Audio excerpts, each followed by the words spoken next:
This seaside resort was once just a small fishing village, but all that changed back in 1750 when Dr. Richard Russell declared drinking and bathing in salt water was jolly good for you, and visitors started to flock here, and a resort was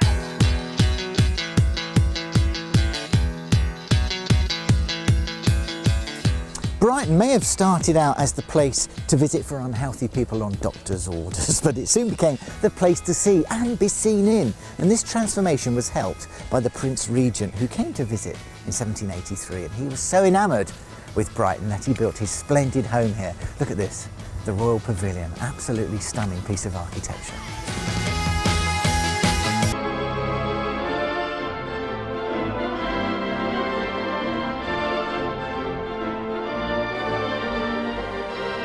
Having a swim in the sea is one of the great pleasures of coming to the seaside, and it all took off really in the early 18th century when doctors encouraged their patients to have a dip in the salt water to improve their general health and well-being.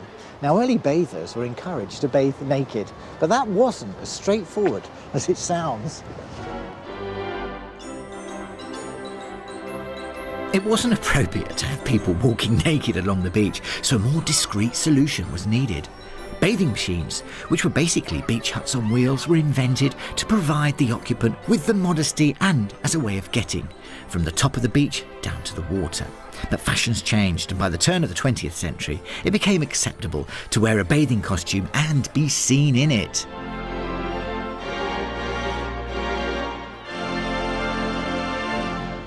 But people still needed a place to change in, and the answer was static beach huts, and these soon became a sought-after accessory to any seaside holiday. And nowadays, these brightly painted beach huts are an iconic symbol of the great British seaside resort. We tend to take their presence for granted, really, so I'm here to find out a little bit more. And the person to tell me is Dr. Catherine Ferry, a seaside historian who's an expert on beach huts. Catherine, you're so passionate about beach huts. I mean, you've even written a book on them. Well, where does this come from? Do you have a beach hut yourself? Oh, I wish I did. I don't. I feel a bit of a fraud admitting that. But there's something that appeals to me about these tiny buildings on the margin between the land and the sea. They could get blown away, but they're bright and they're cheerful, and you know, I love that about them. They do put a smile on your face. I mean, what a backdrop we've got. They do, Bit of golden sunshine. Exactly. It keeps you snug, you know, if it's sort of, on some of our summer's days, you know, you want to be in there if the sun doesn't come out. You do. I think that's why the British love them so much, because when the rain comes down, it doesn't matter, because you just go inside and you can make yourself cosy, and you can look out at all the other poor people walking on the prom in the rain, but you're sort of snug inside your hut. Your research has taken you all over the country studying beach huts. That's right, absolutely. You spent months on the road going around to, well, virtually a tour of the coast, didn't you? That's right, and I did actually count the beach huts as I went. Okay, come on. Let's hear it. I counted just over 19,000, but I think I missed a few. And actually, that's quite a surprisingly low number, because there's so much interest in beach huts these days that you imagine that there's going to be sort of hundreds of thousands of them. I like the brightly painted ones. So do I. They remind you of a stick of rock and kids playing in the sand, and they put a big smile on your face. They're so summery, aren't they? Yes. Even in the winter, they look summery. Yeah, and I think that's what it's all about, don't you? Yeah. Lots of people do lots of different things in them, don't they? They do. It depends what your idea of the beach is, I suppose. I mean, a lot of people use them as a place to relax. Surfers use them these days as it's a great place to change into your wetsuit, isn't it? Yeah. Write a book in them? Well, absolutely. PD James has a beach hut at Southwold, and that's where she writes her books. I think really most people don't do very much in their huts, because they get here with good intentions and they bring a book, or they just want to relax. Yeah, and it's the perfect place to watch the world go by, isn't it? Yeah. And look out to sea, and why would you want to do anything?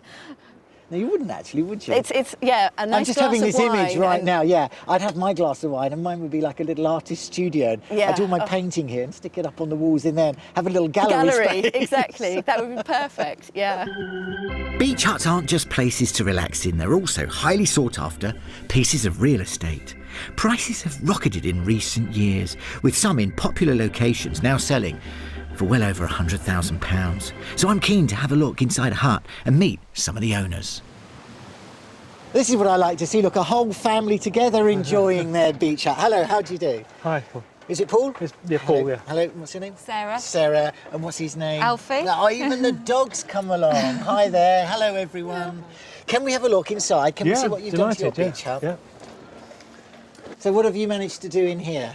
Well, I rebuilt it about 5 years ago. Yeah. It was because it was falling to pieces, and rebuilt it in my garden, assembled it down here, and painted it. You've done a really good job, haven't you? How much did you pay for this? Well, about 12 years ago, I paid £300 for it. I think that was a bargain, don't you? Yeah, the best investment I've ever made, actually, considering they're worth between £8,000 and £10,000 now. Yes, exactly. It's a family heirloom, hey, you two? Yeah. This is your inheritance here. Hope you look after it. Would you ever sell it? No, we never sell it. The idea is to keep it in the family. Yeah. Children, grandchildren, forever. Yeah. This is our little bolt hole forever. Paul, thank you very much for showing me around. Cool, thank you. Thank you. Enjoy the rest of the day. Thanks a lot. Thank you.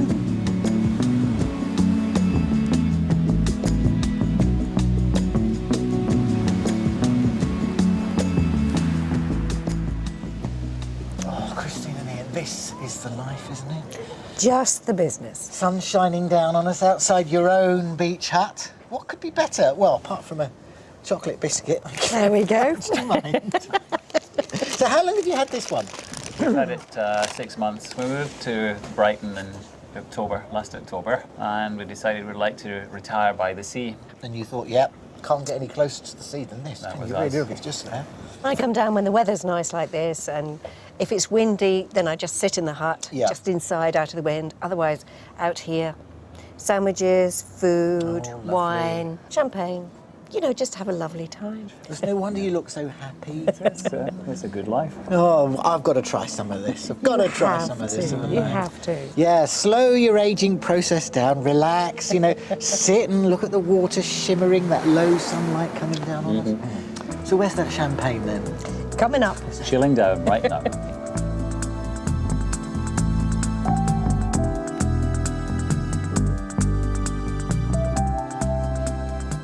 Well, I've got to say, this definitely is the life. I've just had a fascinating insight into what life is like owning a beach hut by a few very, very enthusiastic owners. And I can honestly say, if I lived anywhere near the coast, I would definitely invest in one of these. And my dogs, they would absolutely love it.